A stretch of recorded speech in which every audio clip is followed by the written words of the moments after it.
بہت بڑا صوفی. آج آپ کہیں گے کہ میں کوئی انداز سے بولا نہیں، ہو سکتا ہے بات احباب کے ذہن میں آئے، مگر میں نے جو آج ایک میری طبیعت کی رو ہوتی ہے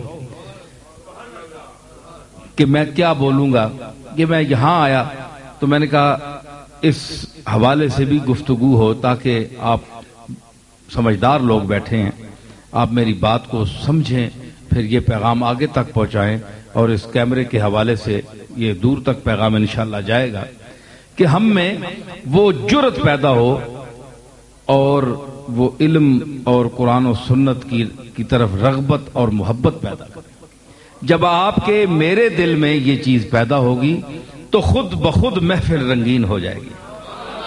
بس رنگ ان کا ہے، ہمارا رنگ کچھ نہیں ہے، ہیں جی، یہ تو اللہ کا رنگ ہے، رسول اللہ کا رنگ ہے. دیکھیں رنگ، یہ کپڑا ہے نا، یہ کپڑا، پیرزادہ صاحب بیٹھے ہیں، پیرزادہ مصطفیٰ صاحب، ان کی سرخ ٹوپی ہے، ان پر بھی رنگ ہے، سرخ رنگ ہے جی. لیکن یہ رنگ کیا ہے؟ یہ میں 2-4 منٹ لوں گا. رنگ کیا ہے؟ رنگ ہے، رنگ جوہر ہے یا عرض ہے؟ یہ مفتی سلیمان صاحب بھی تشریف فرما ہیں، منطق میں خاص مہارت ہے ان کو اور درسیات بھی ماشاءاللہ پڑھاتے ہیں. مولانا محب النبی صاحب کے شاگرد ہیں نا؟ ہاں مجھے یاد ہے زمانہ آپ کی پڑھائی کا. تو آپ بھی جانتے ہیں کہ جوہر کیا ہے اور عرض کیا ہے. جوہر کی تعریف یہ ہے جو اپنی ذات سے قائم ہو، قائم بذات ہو، اور جوہر وہ ہے جو کسی کے حوالے سے قائم ہو. یہ رنگ جو ہے، رنگ کی کیا تعریف ہے؟ یہ جب تک ٹوپی پر نہیں آئے گا یہ ظاہر نہیں ہوگا. اس کے لیے ٹوپی کا وجود ضروری ہے. اس کپڑے کے رنگ جو کچھ ہے اس پر ظاہر ہونے کے لیے اس کپڑے کا پہلے ہونا ضروری ہے. جو اس رنگ کو قبول کرے اس کو عرض کہتے ہیں جی. تو عرض جو ہے یہ قائم بذات نہیں ہوتا، اپنی ذات سے قائم نہیں ہے. تو کائنات جتنی ہے یہ اپنی ذات سے قائم تو نہیں ہے، اس کی ذات سے قائم ہے. تو کائنات ساری آراز ہیں، عرض ہیں، رنگ اس کا ہے.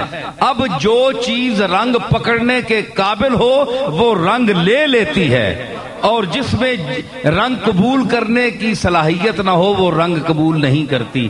رنگ بحال اپنے رنگ میں رہتا ہے. یہ نہیں ہے جناب کہ نعوذ باللہ اللہ نے رنگ نہیں چڑھایا. بھائی رنگ تو اب بھی موجود ہے لیکن تم میں وہ رنگ قبول کرنے کی صلاحیت نہیں ہے.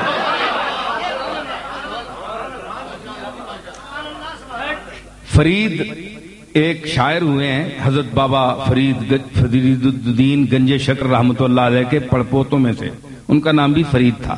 شاعر تھے.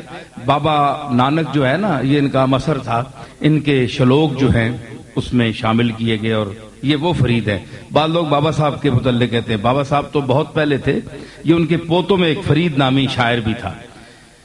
تو ان کا ایک شعر مجھے یہاں یاد آ گیا. میں نے کہا نا کہ جو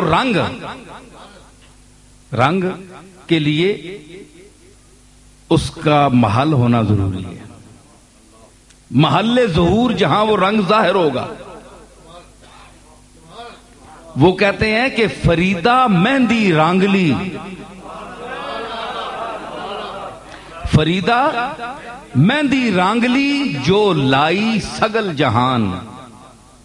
فریدہ یہ جتنے کائنات میں جس چیز پر آپ جو رنگ دیکھ رہے ہیں نا، جو چیز چاہے جاندار ہے چاہے غیر جاندار ہے، جس رنگ میں آپ کو نظر آ رہی ہے، یہ اس بے رنگ نے ان پر رنگ چڑھایا ہے. ہر چیز پر رنگ چڑھایا ہے. فریدہ مہندی رانگلی جو لائی سگل جہان، تمام جہان نے لگائی ہے. ایک نانو رنگ چڑھ گیا، ایک رہ گئے امن امان. نہیں، ایک نانو رنگ چڑھ گیا، ایک رہ گئے امن امان. تو کچھ جو اس قابل تھے اس رنگ کو، اس خوبی کو اپنے میں جذب کرنے کے لائق تھے، وہ رنگین ہو گئے. کوئی ابو بکر بن گیا، کوئی عمر بن گیا، کوئی عثمان بن گیا، کوئی علی بن گیا. لیکن جو رہ گئے امن امان، ابو جال ہو گیا، ابو لہب ہو گیا، عتبہ ہو گیا، عتیبہ ہو گیا، فرعون ہو گیا، حامان ہو گیا، شداد ہو گیا، نمرود ہو گیا. رہ گئے امن امان. تو آپ کہیں گے اللہ نے رنگ ہی نہیں چڑھایا؟ نہیں، صبغت اللہ، اللہ کا رنگ ہے، بے رنگ ہے، لیکن بے رنگ رنگوں میں ظہور کرتا ہے. تو رنگ کے لیے ظہور کے لیے بھی محل چاہیے کہ جگہ ہوگی تو ظہور کرے گا. مفتی ظہور اللہ صاحب بیٹھے ہاشمی، ان کی سفید پگڑی کے لیے جو سفیدی ہے، اس کے لیے بھی کپڑا چاہیے جس پر سفیدی نظر آئے.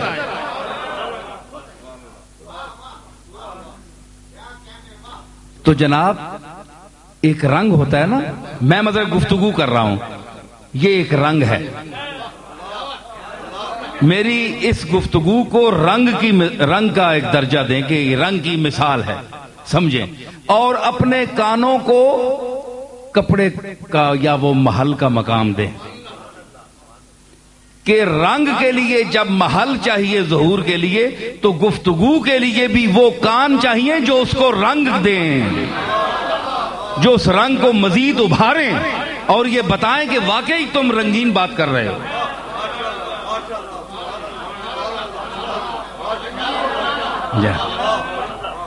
تو اس لیے یہی شور ہے، یہی ایک غوغا ہے ہر طرف کہ جناب وہ ذوق والے نہیں رہے. اب لوگ، میں نے جس طرح میں خود وہ کر رہا ہوں، شکوہ کر رہا ہوں، افسوس کر رہا ہوں، لیکن اب وہ بھی نہیں رہے.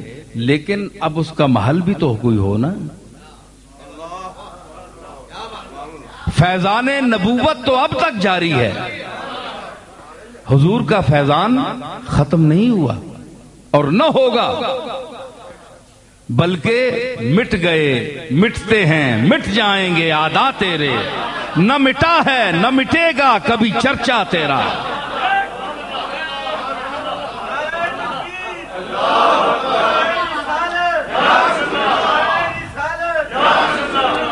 آپ کا فیضان، لوگ کہتے ہیں یار یہ فیضان مصطفیٰ کیا ہے، ہمیں سمجھاؤ، ہمیں سمجھ آئیے. ایک عقیدہ ہے، یہ بریلویوں سے پوچھیں، بعض نام نہاد بریلوی جو مجھ پر بہت فتوے لگاتے ہیں، میں ان سے پوچھتا ہوں فیضان مصطفیٰ کی وہ تفسیر کریں جو عام آدمی پر اس کو سمجھ سکے، علمی اور منطقی اور فلسفیانہ موشگافیہ نہیں. وہ بات کریں کہ عام آدمی سمجھے، عام آدمی سمجھے، للو پنجو سمجھے. ہاں، کیونکہ جتنے عام لوگ ہیں، للو پنجو جس کو آپ سمجھتے ہیں نا، وہ بھی کملی والے کے غلام ہیں. آپ پر کوئی وحی نازل ہوئی ہے کہ آپ کو سند ملی ہے کملی والے کے غلام ہونے کی؟ ہم جیسے غریب اور عام لوگ بھی اس کے غلام ہیں. میں عرض کرتا ہوں کہ فیضان رسول کے لیے کیا دلیل ہے آپ کے پاس کہ عام بندہ سمجھے؟ فیضان ہے، بعض کہتے ہیں جی فیضان رسول ہے، سمجھاؤ. میں کہتا ہوں کہ کیفیات سمجھائی نہیں جاتی، کیفیات وارد ہوتی ہیں. آپ کو درد ہو سر میں تو آپ اس کیفیت کو دوسرے آدمی کو سمجھائیں کہ دوسرے آدمی کو بتائیں یار میرا سر میں بہت درد ہے. وہ کہے نہیں یار یہ درد کیسی چیز ہوتی ہے، ذرا مجھے سمجھاؤ تاکہ میں سمجھ سکوں، تاکہ تمہارے درد تک پہنچ سکوں کہ تو درد کیسا ہوتا ہے. اب سمجھانے کو سے انسان کے ویسے سن کر تو درد پیدا ہو